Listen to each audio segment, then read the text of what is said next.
Good morning, dear students. My name is Ferhan Mazher, and today is 24th January 2022. Right now, I am with the 11 Cambridge class, and the subject we are studying is Physics 5054.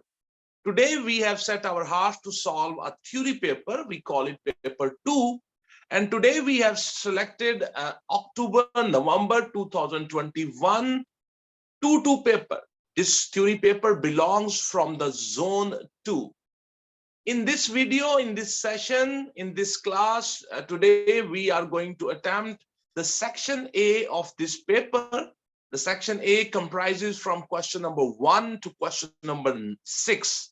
The section B of this paper we will solve in another video, and soon I will make a video and I will upload it in my YouTube channel. So I am really grateful to you that you have taken out time to see this video, and this shows that you want to improve and you want to excel in your physics. So we are studying Cambridge O-Levels physics. So let's start today's paper. So Cambridge Assessment International Education, Cambridge O-Levels and Physics 5054, October, November 2021, 2 paper. This is called theory paper and it has structured questions. We also call it paper 2. 1 hour 45 minutes is allowed for this paper. And there are 2 sections in this paper, section A and the section B. Today we are going to attempt the section A, and the question number 1 is showing up on your screen. Figure 1.1 shows a jug of liquid and an empty measuring cylinder that is on an electronic balance. So here you have an electronic balance which can measure the mass. Here is the measuring cylinder which can measure the volume of the liquid, and here you have that liquid. This is electronic balance, measuring cylinder, and that liquid. So the electronic balance uses the weight of the measuring cylinder to determine its mass. Weight and mass have different units. State 2 other ways in which the weight differs from mass. You see, the weight is a vector quantity, whereas the mass is a scalar quantity. That can be one difference. The other difference can be that the weight on different locations, depending upon the value of the gravitational field strength in that location, it has different values. So weight can be different on different locations, but the mass of a body is same no matter where you take it. So these are the 2 differences. Let me show you my answer. So here we go.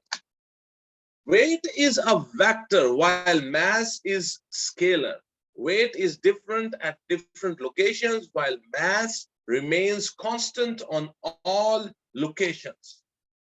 Okay, so let's go to the next part. It says describe how to determine the density of the liquid using the apparatus shown in the figure 1.1. It's a 4-mark question. So we have to use this apparatus. So very simple, what you will do, you will take the empty measuring cylinder and you will place it on the electronic balance, and you will note down what is the mass of the empty measuring cylinder. We will say it is M1. Then we will pour some liquid into the measuring cylinder.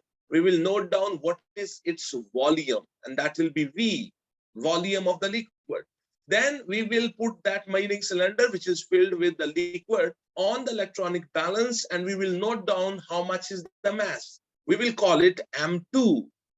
Then we can find the mass, we can calculate the mass of the liquid by subtracting M1 from M2. M will be equals to M2 minus M1. Once you know the mass of the liquid and you know the volume of the liquid, then you can use the formula. Density is equals to mass divided by volume, and you can calculate the density. It's a 4-mark question. I hope you understand. Let me show you my written answer. Okay, So with electronic balance, measure mass M1 of empty measuring cylinder, pour liquid into measuring cylinder and note its volume, and that will be V. With electronic balance, measure mass of measuring cylinder M2 filled with the liquid. Mass of the liquid will be equals to M2 minus M1. Use the formula density is equals to mass of the liquid divided by volume of the liquid. So it's a 4-mark question. Hopefully you understand how to write this answer.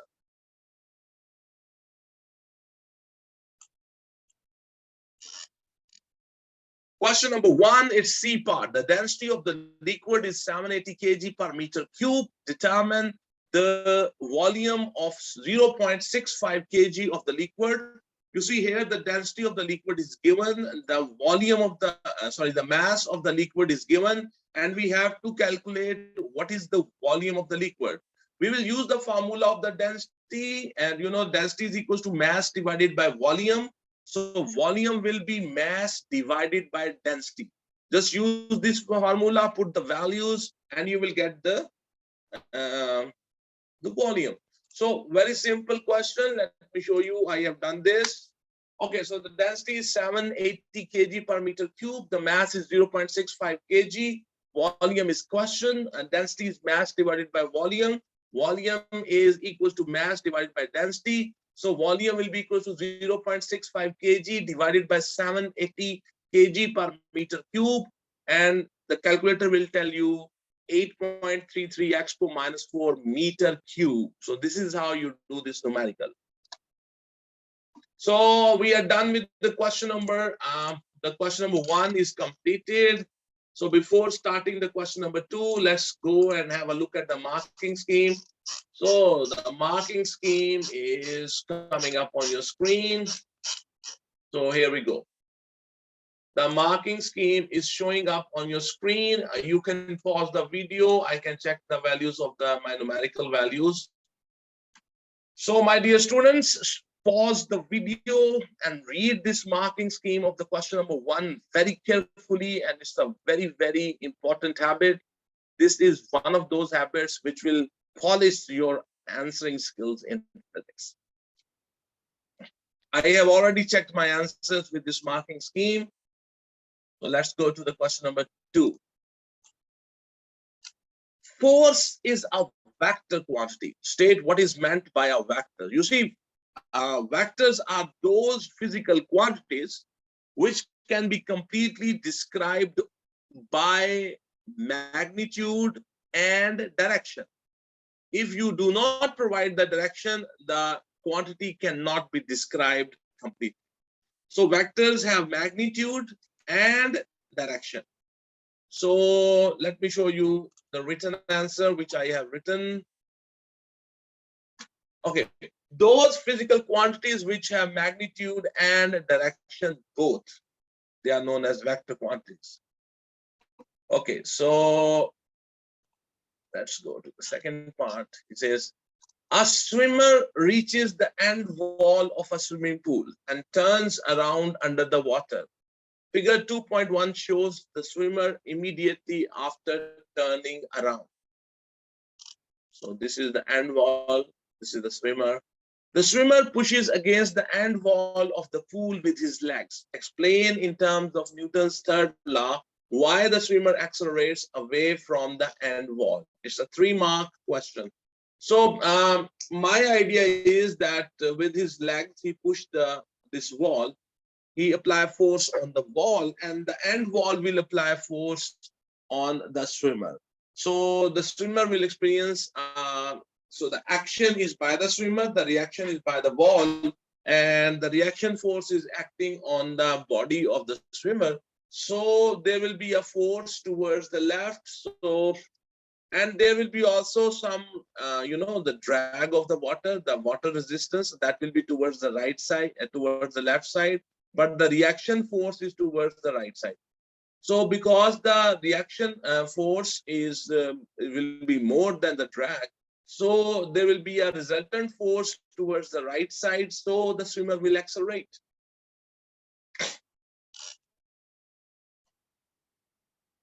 So let's have a look at my answer.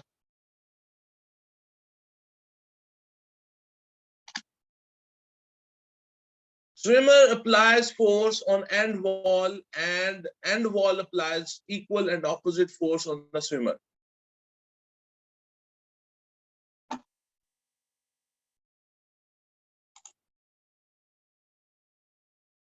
So swimmer applies force on end wall applies equal and opposite force on swimmer. Swimmer experience water resistance towards left, but reaction force from end wall is larger.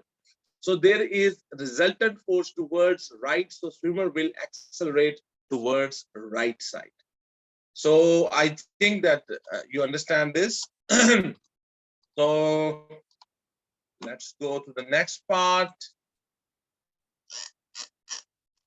And the next part is, while swimming, there is a constant forward force on the swimmer. His speed increases until eventually he reaches a constant speed. Explain why he reaches a constant speed. You see, the drag of the water or the water resistance depends upon the speed of the swimmer. As the speed of the swimmer is increasing, so the water resistance or the water drag is also increasing on him. The forward force is constant, but due to the increase in the speed, the force, the drag of the water is increasing. So eventually at some point, what happens that the drag of the water or the water resistance becomes equal to the forward force. When this happens, the resultant force becomes zero. And when the resultant force is zero, the acceleration becomes zero, and the swimmer starts swimming with a constant speed. So let me show you my written answer. Okay. As his speed increases, water drag, which is opposite to his motion, also increases. At some speed, the water drag becomes equal to forward force. So resultant force becomes zero. Acceleration becomes zero. Swimmer swims with constant speed. I hope that you understand this answer and you will be able to write this answer. Okay. So let's check. Okay, so we are done with the question number 2. So let's have a look at the marking scheme of the question number 2. So my dear students, the marking scheme for the question number 2 is showing up on your screen. Pause this video and take some time. Read this marking scheme carefully for the question number 2. Check which statement contains how much marks.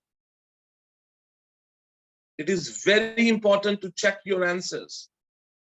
Always compare your written answers with the marking scheme issued by the Cambridge. Okay, so let's move to the next question. The next question coming up on your screen is question number 3. It says, figure 3.1 shows light entering a transparent block. So you can see here the light is traveling in the air. It entered into this glass block, and here it bended towards the normal. Here the light is incident on this boundary between the glass and the air. So we don't know what will happen here. So he says the light enters the block at an angle theta to the normal and travels through the block until it meets the bottom surface. The angle between the ray in the block and the vertical side of the block is phi, angle phi. Light travels more slowly in the block than in air. Explain how the figure 3.1 shows this. So this is a 2-mark question, and it's a brand new question, and try to understand what does this mean. Light travels more slowly in the block than in air. Explain how figure 3.1 show this. So there is an idea that whenever the waves, whether they are the light waves, whether they are sound waves, or they are water waves, whenever they enter into some medium where their speed is slow, they enter, relatively their speed is slower as compared to the previous medium in which they are traveling. The waves will bend towards the normal. If they will enter into a medium where their speed is fast, where their speed will be fast, their speed will be faster as compared to the speed with which they were traveling in the previous medium. If their speed is going to be increased in the second medium, they will bend away from the normal. That is the behavior of the waves. The reason, I try to understand the wording of the reason, is that the light rays, when they will enter into the glass, so the rays which are above, they will enter first. So because they will slow down, and the rays which are below, they will enter later. So because the light rays which enter first into the glass, and they are the rays which are on above, so what will happen? Because they slow down, so that's why automatically the rays will be, and the rays which are below, they will enter later. So automatically they will be banded in the towards the normal, in the upward direction they will be banded. So let me show you. I think this will be a little new idea for you. Okay, so here, when light enters from air into glass, it bends towards normal. So that shows that it has slowed down.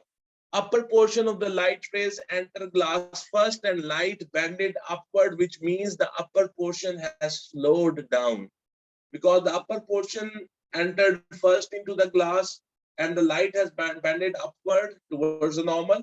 So that means that they have slowed down. If the upper portion would enter and it will move fast, then the light will bend away from the normal. It's a little complicated answer. Few lines, but that kind of question first time coming in the Cambridge exam.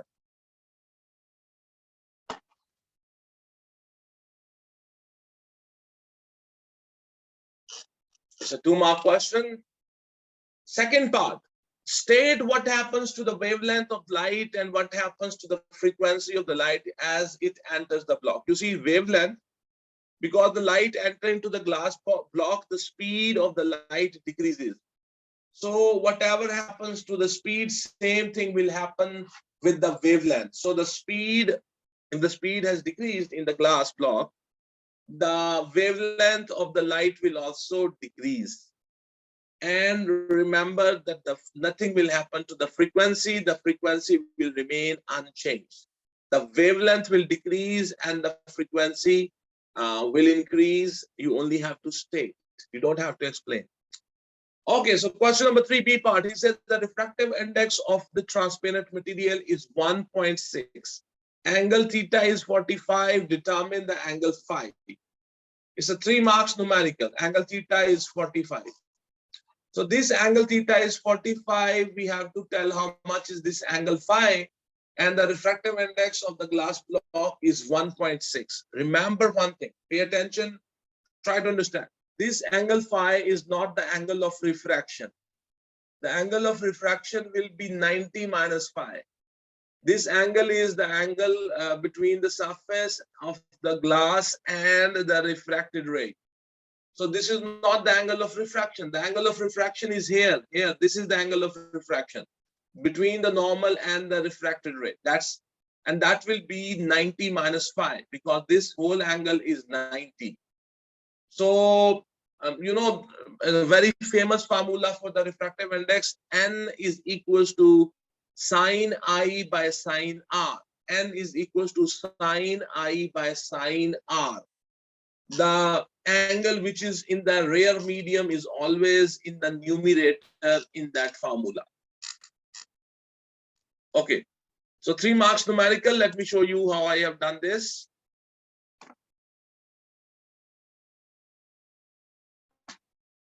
So wavelength decreases, frequency unchanged. Here n is equals to sine theta by sine phi prime. So 1.6 equals to sine 45 divided by sine phi. Sine phi prime, I mean. So sine phi prime, this symbol we call it prime. Okay, so prime, this symbol means prime, equals to sine 45 divided by 1.6. In your calculator, enter this value. Sine 45 equals to divided 1.6 equals to, you get 0.442. So phi prime will be equals to sine inverse 0.442. In your calculator, you will write shift sine 0.442 equals to, and that will give you 26. So phi prime will be 26. Phi prime is the angle of refraction, but their question was find the phi which the refracted ray was making with the surface of the glass, and that will be 90 minus phi prime. So 90 minus 26, and that will be 64. I hope that you understand this numerical. So that was question number 3B, first part. The angle of incidence I at the bottom surface is equals to the phi, and the critical angle for the material of the block in air is 39 degree. Explain what happens to the light after it reaches the bottom surface. It's a 2 marks question. We have to explain what will happen there. So he's talking about basically here, when the light touch this boundary, the angle of incidence in the dense medium is I, which is equals to phi, which was 64 degree, and the critical angle of the glass is only 39. So your angle of incidence in the dense medium is more than the critical angle. So the process of the total internal reflection will take place. So here the light will be reflected from this surface. The process of total internal reflection will take place. Let me show you my written answer.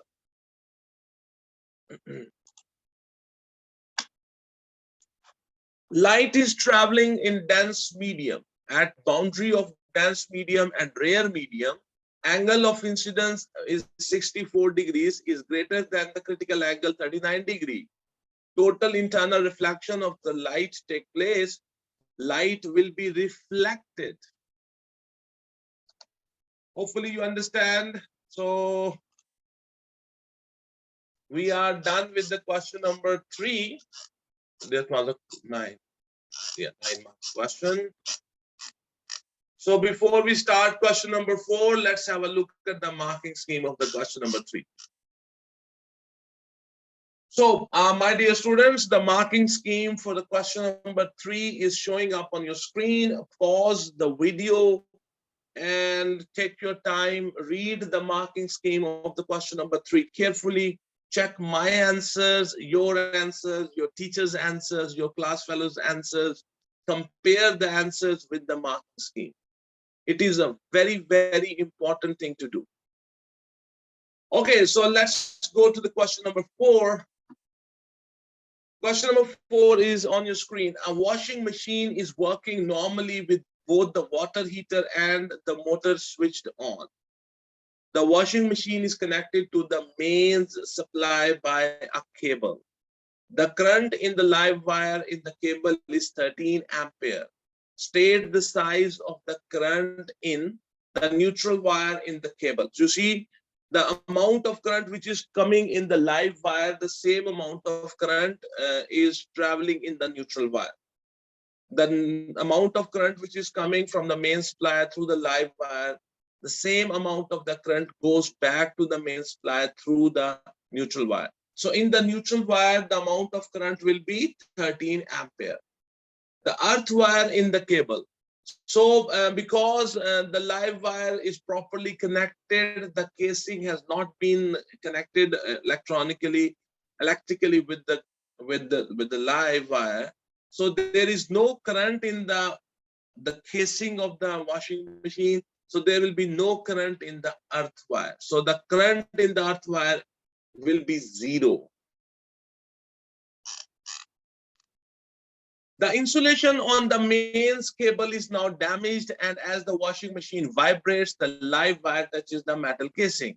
Explain how the earth wire and the fuse together prevent any more damage. You see, when the live wire comes in contact with the metal casing of the washing machine, the metal casing also becomes live. And you know, we have connected the earth wire with the metal casing of the washing machine. So through the earth wire, the current starts going into the ground.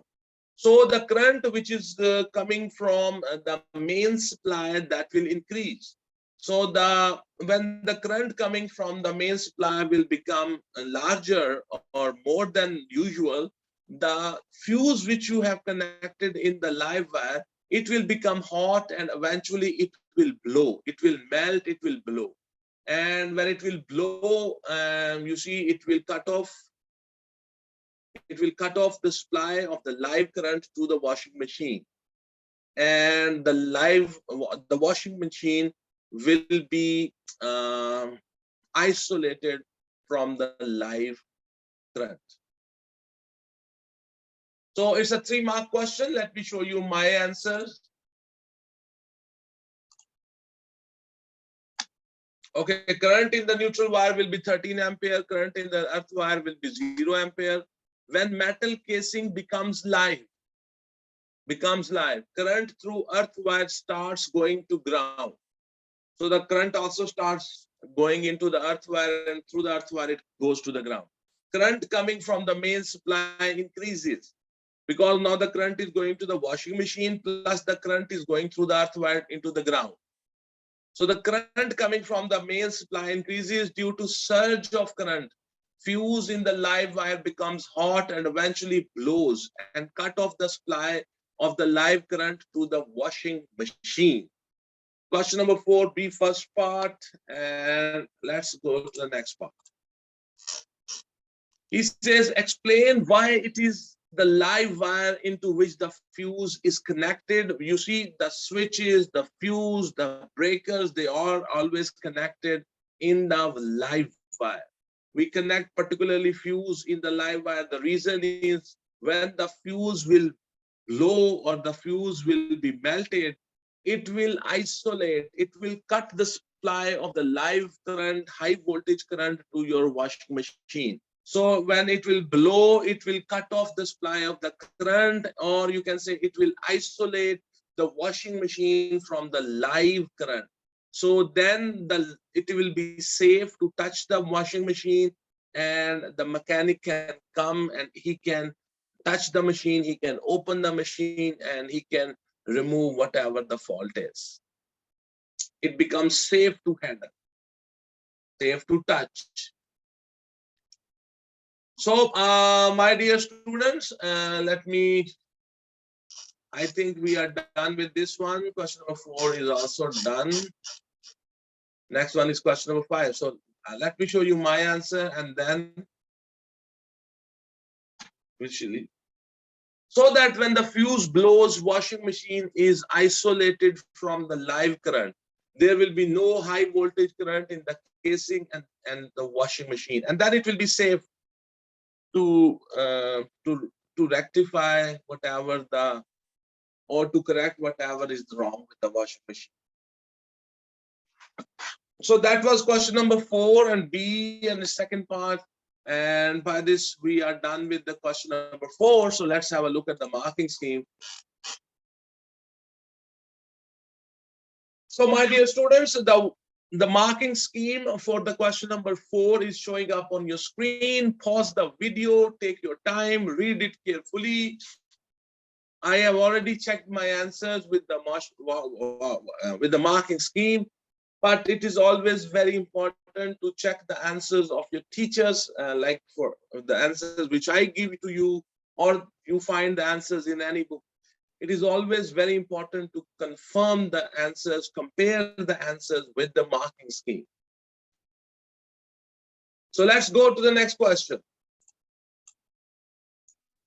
So here we will have question number 5, and this question is written either, and there will be 2 parts of this question, and one part is from the normal physics and the other part is from the electronics. Okay, so there is option, you have to attempt only one part. So this is either. So figure 5.1 shows the circuit that contains a direct current power supply, a light dependent resistor, 2 fixed resistors M and N, and 2 ammeters. So you see here we have that power supply. So here this branch and this branch, they are parallel to the battery. So the voltage drop here is equal to the voltage drop here, and the voltage drop here is equal to the voltage of the battery. So the voltage drop here is equal to the voltage of the battery. The voltage drop here is also equal to the voltage drop of the voltage of the battery, EMF of the battery. So here you have a ammeter number 2, which will be telling you how much is the current flowing through the resistor N, and this is M1. So ammeter number 1 will be telling you how much is the current flowing and going back to the battery. So the reading, this is LDR, light dependent resistor. Okay, so the reading on ammeter 1 is 1.6 milliampere. Calculate the time taken for a charge of 7.2 coulomb to pass through the ammeter 1. So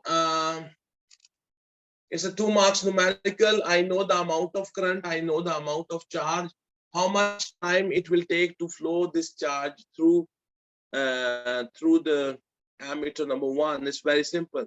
You know, I is equals to Q divided by T, very famous formula for the definition of the current. I is equals to Q divided by T, where Q is the charge, T is the time in seconds, and I is the amount of current in amperes. So very easily I can tell how much time it will take. So let me show you how I have done this numerical.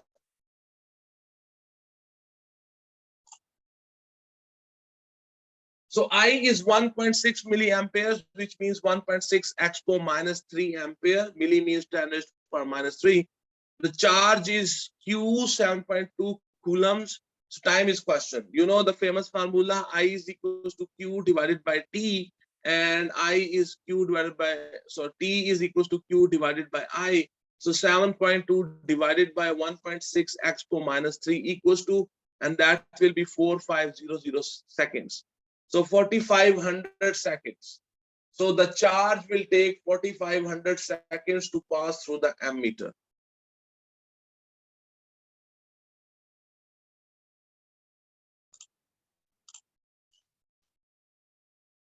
Sometime later, the brightness of the light incident on the LDR decreases. Explain what happens to the reading on the ammeter number 2. Okay, so it's a very technical question.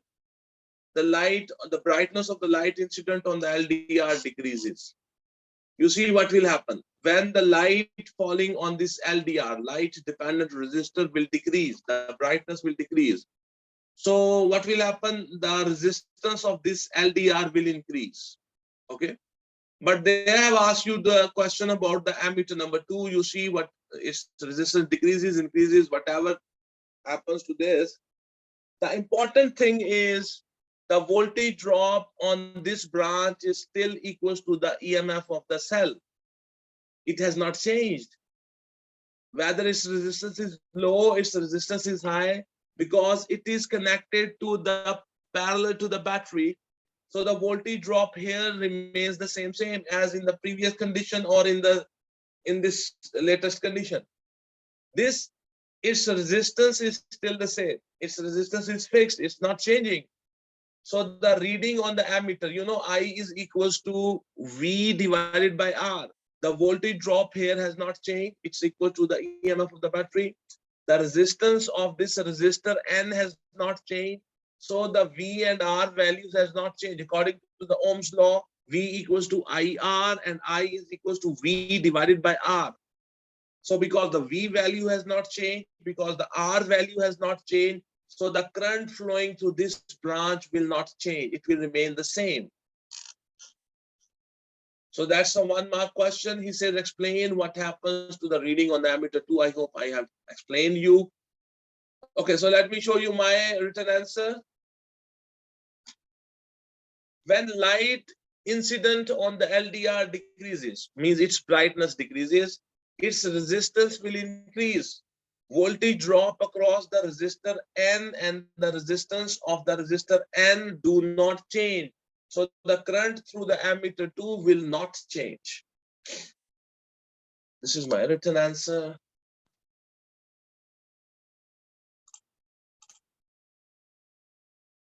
The time taken for a charge of 7.2 coulomb to pass through the ammeter number 1. You see, when the light will decrease, the brightness of light will decrease, the resistance here will increase. When the resistance here will increase, the resistance of the whole circuit will also increase. So the current coming from the battery will decrease, so the current going back to the battery will decrease. So the reading on the ammeter number 1 will decrease. So the current, if the current value will decrease, the charge is 7.2 coulomb. So the 7.2 coulomb, when the amount of current is less, it will take a longer time to pass through the ammeter 1. So let me show you my written answer. Due to increase in the resistance of the LDR, current flowing through the battery will decrease. So 7.2 coulomb charge will take longer time to pass through the ammeter 1. Because you know I is equals to Q by T. So the T is equals to Q divided by I. So if the Q value is still the same, if the I value has decreased, so the time taken will be longer. Larger time will be taken. Longer time will be taken. Sorry. I is Q divided by T. So T is equals to Q divided by I. Q value is still the same, so 7.2 coulomb, but the I value has decreased, so the time will be longer.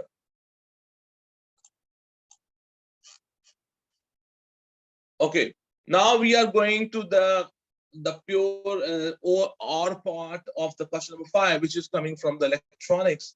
So figures 5.2 shows the symbol for an electronic circuit component. You know, this is the symbol for the transistor, and this is called the base of the transistor. This is called the collector. This is called the emitter. State the name of the component shown in the figure 5.2. It's transistor. B part figure 5.3 is the diagram of a circuit that includes this component: a light dependent resistor, LDR, and a relay. The motor in the figure 5.3 is a part of the pump in a garden fountain that in the dark, the pump does not work. In the morning, the brightness of the light incident on the LDR increases. State what happens to the LDR. So when the light will fall here, the resistance of the LDR will decrease. So the current flowing through the LDR will increase. So let me show you it's a 1 mark question. This is the OR part. You have to attempt OR, or you have to attempt the either part. So the name of this instrument is transistor. When the brightness increases, the resistance of the LDR decreases, and the current through the LDR will increase.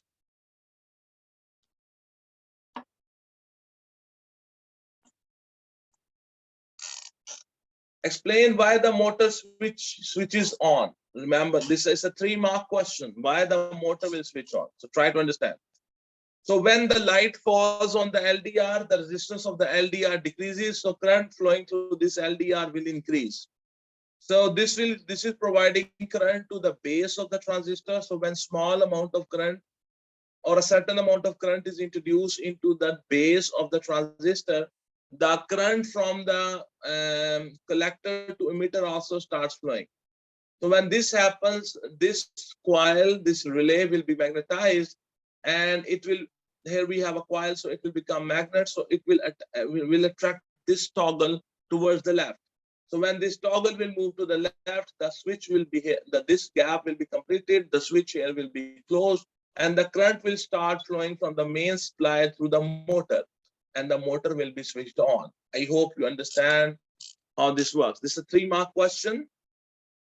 So let me show you my written answer, 3 marks for this part. When current increases into the base of the transistor from the LDR, current also starts flowing from collector to emitter of the transistor. Relay coil becomes magnetized, and it attracts the toggle of the switch towards the left. So current starts flowing from main supply to motor. It's a 3-mark question.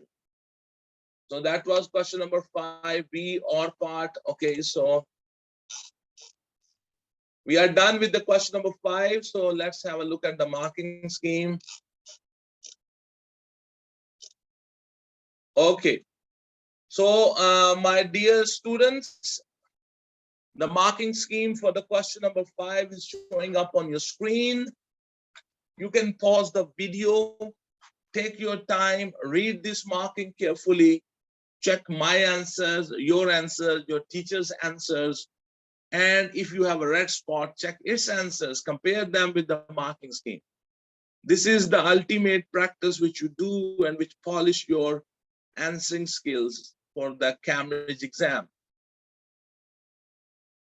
Okay, so let's go to the next question. The next question is question number 6. He says, isotope X is radioactive. It decays by alpha particle emission to a stable isotope. State how a nucleus of X changes when it emits an alpha particle. You know, the alpha particle is like the nucleus of helium. Its proton number is 2 and its mass number is 4. So it means it has 2 protons and 2 neutrons in its base, in its nucleus, sorry.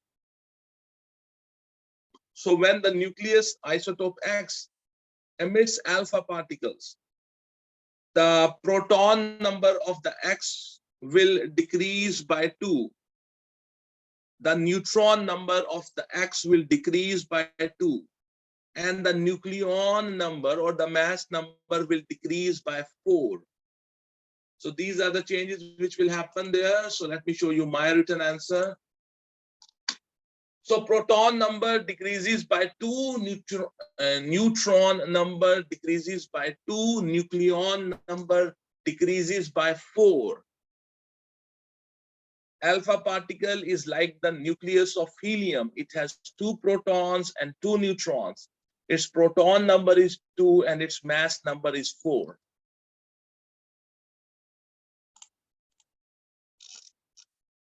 There is a radiation detector in a laboratory where there are no radioactive samples. The detector is switched on and shows an average count rate of 22 counts per minute. State why the radiation detector shows a count rate. You see, around us in our environment, always there is some radiation present. And the radiation which is present all the time around us is known as the background radiation. So when you switched on the detector is basically telling you the background radiation in that area. So let me show you my written answer. Reading on the detector is due to the background radiation.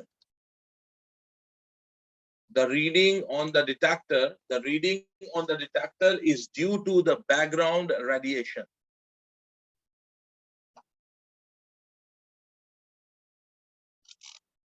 He says a sample of isotope X is placed 2 centimeters from the detector and the reading displayed is 8,000 counts per minute. The sample is moved a distance of 10 centimeters from the detector. The reading returns to an average value of 22 counts per minute. Explain why the reading returns to the original value. You see, and this sample is giving out alpha particles. And you know the alpha particles, their penetrating power is low. They can only penetrate 3 centimeters into the air. So if you take the sample 10 centimeters away from the detector, the alpha particles will not be able to reach the detector. So the detector will only note down the background radiation, because no alpha particle will be able to penetrate 10 centimeters of air and they cannot reach the detector. So the detector will be only telling you the background radiation. It's a 2-mark question. Let me show you my answer. Penetration power of the alpha particles in air is only 5 centimeters. So when sample is placed at 10 centimeter distance from the detector, alpha particles cannot reach the detector, and the detector will only read the background radiation. Okay, so hopefully you understand this part, and let's go to the next part. He says an alpha particle passes into a region where there is a magnetic field. In the magnetic field, a force acts on the alpha particles, so it follows a circular path. Figure 6.1 shows that the particle moves through point J. On the figure 6.1, draw an arrow through point J to show the direction of the force on the alpha particles at the J. Okay, so let me show you. On figure 6.1, draw an arrow through point J to show the direction of the force on the alpha particles. You see the alpha particle is following a circular path, and when something follows a circular path, the direction of the force acting on the particle will be towards the center of the circle, and that circle is the circle in which that particle is moving. So let me show you my answer. So here we go. You can see that this blue line, this is towards the center of that circle in which that alpha particle has turned. So this blue line is the direction of that force. Hopefully you understand. Just like centripetal force, okay? Okay, this is determine the direction of the magnetic field and mark a tick in the box that indicates this direction. Okay, so we have to tell what is the direction of the magnetic field here. So let me show you. I will use the left hand rule. So let me switch on the camera so I can show you with the help of the left hand. So let's the size.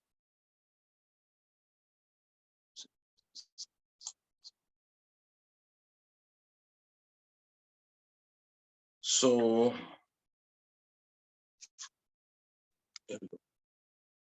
So now you can see this is my left hand. This is my left hand. So I'm going to use the left hand rule to find out. Stretch the fingers of your left hand like this. So the thumb, the index finger, and the middle finger, they all are mutually perpendicular. You can see they are mutually perpendicular to each other. So they are mutually perpendicular to each other. So now you can see the thumb shows the direction of the force. This index finger shows the magnetic field, and this middle finger shows the direction of the current. You see, because the alpha and this left hand rule is about the positive charges, alpha particles have positive charge. So they are going from the alpha particles are basically going from the, from the left to the right. So this is from left to the right, and they are deflected upwards. So my thumb is in the upward direction, and my index finger is pointing towards the screen. So it means that the direction of the magnetic field will be into the page, into the screen. This thumb is showing the force, and this middle finger is showing the direction of the charged particles, and this index finger is showing the direction of the magnetic field. And because that is towards the screen, so that's why I can say the magnetic field is into the page. So I hope that you have understood. So okay, so let me tell you, into the page. So what you will do, you see, let me show you. So where you will put a tick, we have to put a tick. So it's into the page. So I will put a tick here. Okay. So the next part is explain whether this force does work on the alpha particles as the particles move along the circular path. You see, let me show you my answer. So because this alpha particle is moving in this circular track, so at this instant, the direction of the motion is tangential, so it's a move along this tangent. The force is towards the center of the circle, so the angle between the tangent and this resultant force is 90 degree. And you know that if the force and the motion, they have a direction of 90 degree with each other, then the work done will be zero, because the work done, if the angle between the force and the motion of the body is 90 degree, the work done is zero. So let me show you my answer. Direction of the motion of the alpha particle at any instant is tangential to the curved path, but direction of force is towards the center of the circular path. So angle between motion and force is 90 degree. So work done by the force is zero. So we are done with this part. Hopefully you understand. Hope that you understand this. Okay. So that was it. Let me go back. So we are done with the question number 6, and then the B part of this paper will start. And today, my dear students, we have completed the section A of this paper. And today in this video, we have done October, November 2000 and 2021 October, November paper. The paper is 2-2. This theory paper, this paper belongs from the zone 2, sorry. And we have done section A in this video. The section B of this paper I will do in coming days, and I will upload that video in my YouTube channel. And you will be able to see, if you have subscribed my channel, you will be getting the notice. So thank you very much, everybody. Hopefully this video is a little bit help to you.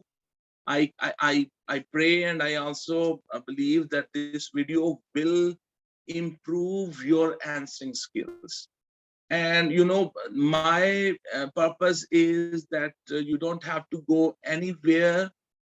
By sitting at your home, if you have an internet connection, and if you have a cell phone or a tablet or a laptop or a desktop, and I will recommend you, if you have a LED, smart LED, watch these videos on big screen.